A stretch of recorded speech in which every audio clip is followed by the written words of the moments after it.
Selamat pagi Pak, Assalamualaikum warahmatullahi wabarakatuh. Izin memperkenalkan diri karena tingkat satu Politeknik Penerimaan Indonesia jurusan Pemasyarakatan. Nama saya Fanta Berusi, STB 553, Prodi Manajemen Pemasyarakatan kelas A, asal asli Papua. Coba izin mempresentasikan PowerPoint saya dari bab 7 sampai bab 10. Bab 7 uji validitas. Menurut Sugiarto dan Sitinjak, kualitas berkaitan dengan sejauh mana suatu variabel benar-benar mengukur hal yang seharusnya diukur. Dalam penelitian, validitas menunjukkan tingkat ketepatan instrumen penelitian terhadap konsep atau isi yang sebenarnya ingin diukur. Uji validitas dilakukan untuk mengetahui sejauh mana instrumen yang digunakan mampu mengukur objek yang diteliti. Rosali juga menjelaskan bahwa uji validitas digunakan untuk menentukan apakah suatu kuesioner sah atau tidak.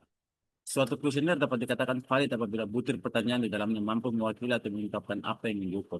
Sebuah tes dianggap memiliki validitas yang baik apabila mampu menjalankan fungsi pengukurannya dengan benar, yaitu memberikan hasil yang tepat dan akurat sesuai dengan tujuan penyusunannya. Sebaliknya, apabila suatu tes menghasilkan data yang tidak sesuai atau tidak mendukung tujuan pengukurannya, maka tes tersebut dinilai memiliki validitas yang rendah. Buka software, spesies lalu bentuklah komponen variabel data penelitian pada bagian variabel view. Contohnya seperti ini. Selanjutnya lakukanlah penginputan data melalui data Excel yang ada pada per 1 dan sampai per 9 dan skor total. Lakukan paste data yang ada pada laman data view yang ada di spesies.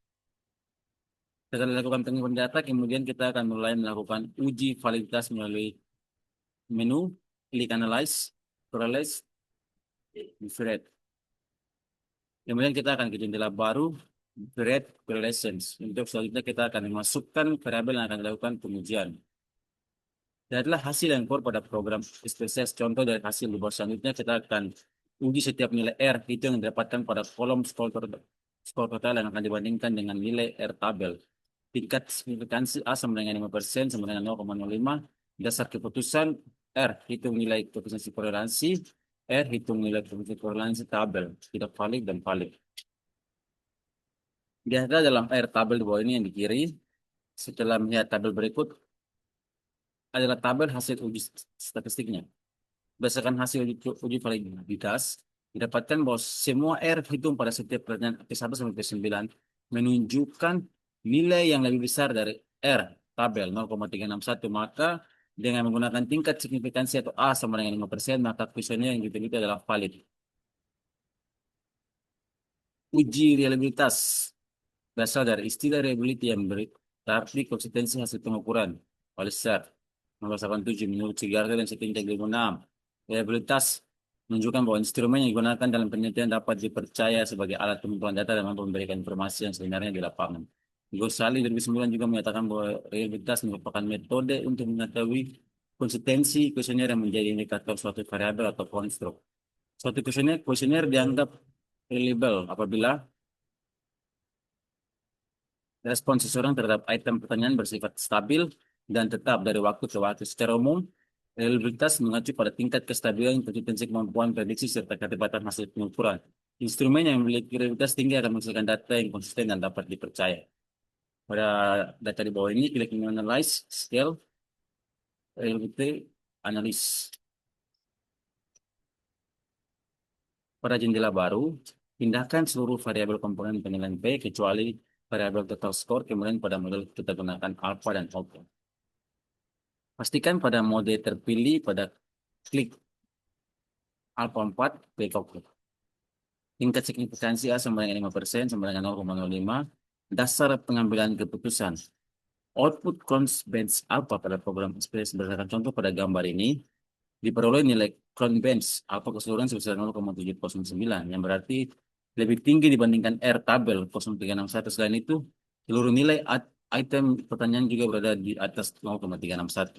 Sehingga dapat disimpulkan bahwa kesembilan pertanyaan tersebut reliable atau konsisten. Bab 8, uji normalitas. Uji normalitas dilakukan untuk mengetahui apakah data memiliki pola distribusi normal, sehingga layak dianalisis menggunakan metode statistik parametrik. Anda ini Subaki 2021 dalam penelitian penyelidikan uji normalitas perlu diterapkan pada data pretest dan pretest agar penggunaan analisis parametrik seperti uji T atau ANOVA dan penggunaan analisis parametrik seperti uji T dan ANOVA dapat dipertanggungjawabkan, menjelaskan bahwa data yang terang berdasarkan nilai signifikansi lebih besar dari 0,05, sedangkan nilai signifikansi kurang dari 0,05, menunjukkan bahwa data tidak berdistribusi normal. Apabila data tidak memenuhi asumsi normalitas, maka penggunaan uji parametrik dapat menghasilkan kesimpulan yang keliru. Sebagai gantinya, analisis parametrik seperti uji Wilcoxon atau Kruskal-Walsh dapat digunakan untuk data yang tidak normal. Kim 2008. Uji normalitas juga berfungsi memastikan terpenuhnya asumsi dasar statistik parametrik. Dengan metode yang umum digunakan seperti Kolmogorov, Smirnov, Shapiro-Wilk, dan Knopf dan QQ plot tanpa terpenuhnya normalitas. Hasil analisis parametrik tidak menjadi tidak akurat. Firman Diana 2022. Pada tabel di bawah ini, masukkan data ke dalam SPSS, kemudian pilih menu Analyze, Description, Statistik, Exploit. Letakkan variabel pada kolom Independent List, kemudian pilih Plot, lalu centang Normality, Plot with Test. Kemudian klik Continue, klik OK, maka SPSS akan menampilkan hasil dari dua uji utama, Kolmogorov, Smirnov, dan Shapiro-Wilk. Uji linearitas menurut Sabrina dan Rita 2003, uji linearitas digunakan untuk menyatakan apakah dua atau lebih variabel memiliki hubungan yang bersifat linear secara signifikan. Uji ini menjadi syarat sebelum melakukan analisis korelasi maupun regresi linear. Dasar penentuannya adalah apabila nilai signifikansi lebih dari 0,5 maka hubungan antara variabel menyatakan linear, sedangkan jika nilainya kurang dari 0,05 maka hubungan tersebut dianggap tidak linear.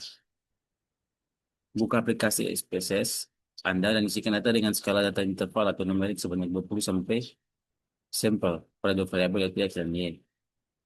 Data tersebut seperti contoh di bawah ini. Pada bagian menu, pilih Analyze, kemudian Compare Means. Lalu klik Means, masukkan variabel yang Y ke kolom Independent List dan masukkan variabel X ke kolom Independent List. Pilih option dan centang Test of Linearity. Pada ini contoh, lihat output. Interpretasi yang dilakukan melihat SIG pada baris linearity dalam tabel ANOVA. Jika nilai tersebut 0,5 maka hubungan antara variabel nyatakan linear dapat simpulkan bahwa syarat identitas telah terpenuhi. Bab 9, analisis regresi. Istilah regresi pertama kali digunakan oleh Galton. Jana menjelaskan bahwa konsep regresi dapat dipahami melalui contoh situasi di mana peneliti berhadapan dengan dua atau lebih variabel yang saling berhubungan atau diduga memiliki keterkaitan dalam konteks pendidikan. Misalnya, peneliti dapat mencoba memprediksi nilai akhir siswa berdasarkan nilai tes seleksi, mengevaluasi peningkatan kemampuan mengingat setelah peningkatan usaha belajar atau memperkirakan kemampuan mengajar guru berdasarkan tingkat motivasinya. Dari penjelasan tersebut, regresi dapat diartikan sebagai bentuk hubungan antara variabel prediktor dan variabel respon. Hubungan tersebut biasanya dinyatakan dalam persamaan matematis baik berbentuk linear maupun non-linear. Persamaan tersebut berfungsi sebagai alat prediksi menunjukkan hubungan antara variabel prediktor dan variabel respon. Untuk mengetahui hubungan antara satu variabel dengan variabel lainnya, digunakan analisis korelasi. Analisis korelasi merupakan metode statistik yang bertujuan untuk mengukur tingkat kekuatan hubungan antara variabel. Seperti menjelaskan bahwa analisis korelasi masuk dalam analisis intervensi yang digunakan untuk menentukan kekuatan hubungan, bentuk hubungan baik bersifat sebab akibat maupun hubungan timbal balik antara variabel yang diteliti. Analisis korelasi terdiri dari dua jenis, yaitu brief rate correlation yang menganalisis hubungan antara dua variabel dengan multiple correlation mengkaji hubungan antara tiga variabel atau lebih. Tujuan utama korelasi adalah mengidentifikasi keberadaan hubungan antara variabel. Namun menurut Walter R. Board and Meredith de Gale, korelasi tidak dapat digunakan untuk menyimpulkan hubungan sebab akibat. Terdapat dua arah hubungan dalam konteks korelasi. Pertama, korelasi positif, yaitu ketika salah satu variabel meningkat, maka variabel lainnya juga meningkat. Atau ketika salah satu menurun, maka variabel lainnya juga ikut menurun. Kedua, korelasi negatif, yaitu ketika satu variabel meningkat, maka variabel lain juga menurun. Pada tabel di bawah ini, siapkan data yang akan digunakan dalam file bentuk dokumen atau Excel. Contoh, jalankan aplikasi SPSS, kemudian pilih menu variabel, view. Di bagian kiri bawah, pada bagian variabel view, isi data sesuai variabel yang akan digunakan. Contoh, masukkan ke data view dan salin data dari Excel ke SPSS. Setelah itu, untuk melakukan analisis, pilih menu Analyze, Regression, dan Linear. Akan muncul jendela linear regression, pindahkan variabel produktivitas kerja Y ke top depend Kemudian masukkan variabel kemampuan kerja X1 yang independen dari X2 ke kotak independen. Setelah itu klik menu statistik. Muncul kontak linear regression, statistik kemudian beri centang pada kontak estimation dan model fit. Klik continue dan OK. Setelah selesai, akan muncul tampilan output expression regression. Interpretasi output SPSS berdasarkan tabel nilai sertifikasi antara kemampuan kerja X1 dan kemampuan kerja Y adalah 0,09 lebih dari 0,6 sehingga dapat disimpulkan bahwa terdapat pengaruh secara parsial kemampuan kerja X1 terhadap produktivitas kerja Y.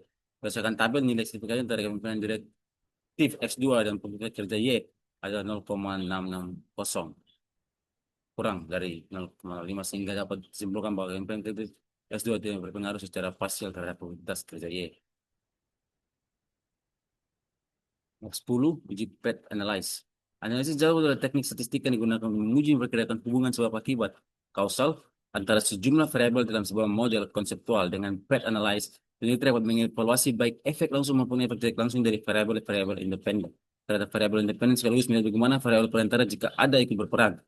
Prosedurnya melibatkan penyusunan diagram jalur PET diagram yang menggambarkan arah hubungan antara variabel, misalnya dengan panas suatu area dari variabel penyebab ke variabel akibat serta pemisahan variabel menjadi variabel eksogen independen penyebab dan variabel endogen dependen hasil. Path analysis sering dianggap sebagai perpanjangan dari regresi berganda, yaitu dengan memungkinkan analisis beberapa jalur sebab akibat sekaligus sehingga model menjadi lebih kompleks dan mendekati struktur kausal yang dihipotesiskan. Gambaran model hubungan pengaruh antara variabel ditunjukkan melalui diagram jalur seperti industri berikutnya. Contohnya seperti ini. Susun terlebih dahulu data dalam bentuk tabel di Excel, kemudian masukkan atau import data tersebut ke SPSS melalui tampilan data view. Isi juga pada bagian patch variable view. Contohnya, setelah itu lakukan analisis pertama dengan memilih menu analyze, regression, dan linear. Akan muncul kotak dialog seperti ini. Jalankan model persamaan satu dengan masukkan variabel independen ke kolom independen S dan menempatkan variabel mediasi intervensi pada kolom independen kemudian klik OK. Contohnya seperti ini. Output express persamaan model satu dan dalam patch analyze atau analisis jalur. Setelah itu lakukan analisis berikutnya dengan menu analyze regression yang linear. Jalankan bersama modul 2 yang masukkan variabel independen serta variabel mediasi intervensi ke kolom dependence S, kemudian masukkan variabel dependen ke kolom dependen dan klik OK. Output TPS bersama modul 2 dalam analisis jalur. Dan seperti ini. Interpretasi output bersama regresi 2 dalam path analyze atau analisis jalur pada hasil output tersebut fokus pada dapat diarahkan pada tabel konversi dari tabel terkait bahwa nilai signifikansi variabel independen adalah 0,09. Bukan dari 0,5 sehingga dapat disimpulkan bahwa variabel independen tidak memiliki pengaruh langsung yang signifikan terhadap variabel independen. Coba sekian hasil presentasi saya PT dari tentang bab 7 sampai bab 10